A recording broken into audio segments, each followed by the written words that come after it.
আসসালামু আলাইকুম। আপনারা কেমন আছেন? আমি আলহামদুলিল্লাহ ভালো আছি। রাফিজাস কিচেনে স্বাগতম। আপনাদের সঙ্গে আমি একটা রেসিপি শেয়ার করব, লাউ পাতা দিয়ে মসুরের ডালের ভর্তা। সেজন্য আমি কয়েকটা লাউ পাতা নিয়ে নিলাম, নিয়ে প্যানের মধ্যে রেখে দিলাম।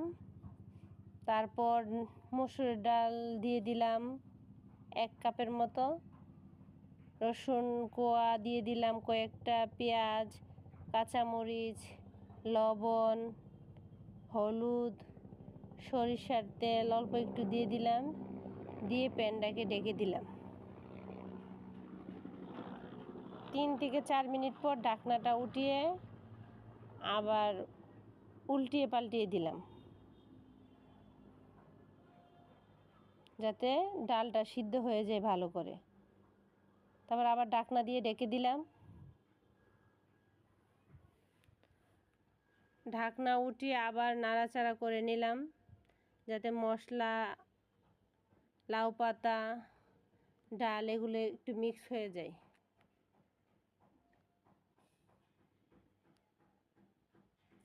তারপর ঢাকনা দিয়ে ঢেকে দিলাম। ঢাকনা উঠিয়ে পানি প্রায় শুকিয়ে গেল। তারপর ভালোভাবে সুন্দর করে নাড়াচাড়া করে নিলাম। সিদ্ধ প্রায় হয়ে এসেছে।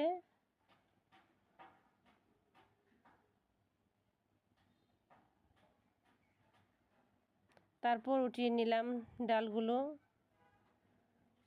এখন প্যানের মধ্যে সয়াবিন তেল দিয়ে কয়েকটা শুকনো মরিচ ভাজা ভাজা করে নিচ্ছি। এই তো ভাজা হয়ে গেল। এখন মাটির পিষনির মধ্যে লাউ পাতাটা দিয়ে ভালো করে পিষে নিচ্ছি। এটা আপনি শিলপাটায় করতে পারবেন, যার যেভাবে সুবিধা। আমি পিষনির মধ্যে নিয়ে নিলাম। এই মেশানো হয়ে গেল।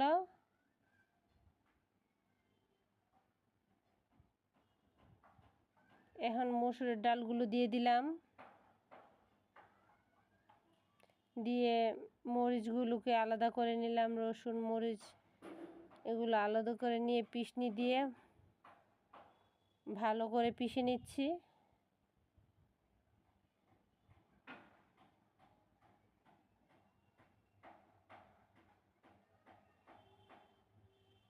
লাউ পাতা, ডাল, কাঁচামরিচ দিয়ে ভালো করে পিষে নিচ্ছি, যাতে একদম মিক্স হয়ে যায়।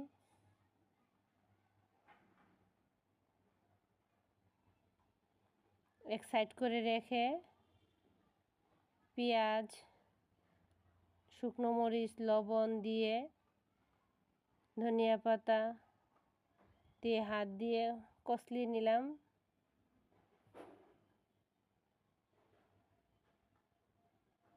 পিষনি দিয়ে পিষলে পেঁয়াজটা বেশি পিষনি হয়ে যায়, এর লেগে হালকা হালকা করে হাত দিয়ে মেখে তারপর হালকা করে পিষনিটা দিয়ে একটু মাখা মাখা করে নিলাম।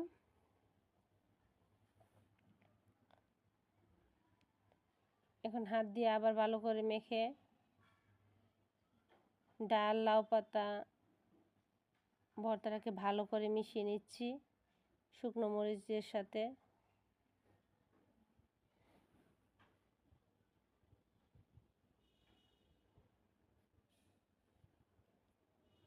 অল্প একটু সরিষার তেল দিয়ে দিলাম।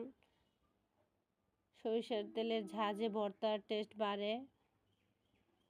এই তো হয়ে গেল লাউ পাতা দিয়ে মসুর ডালের ভর্তা। আমি একটা বাটিতে আলাদা করে তুলে নিলাম।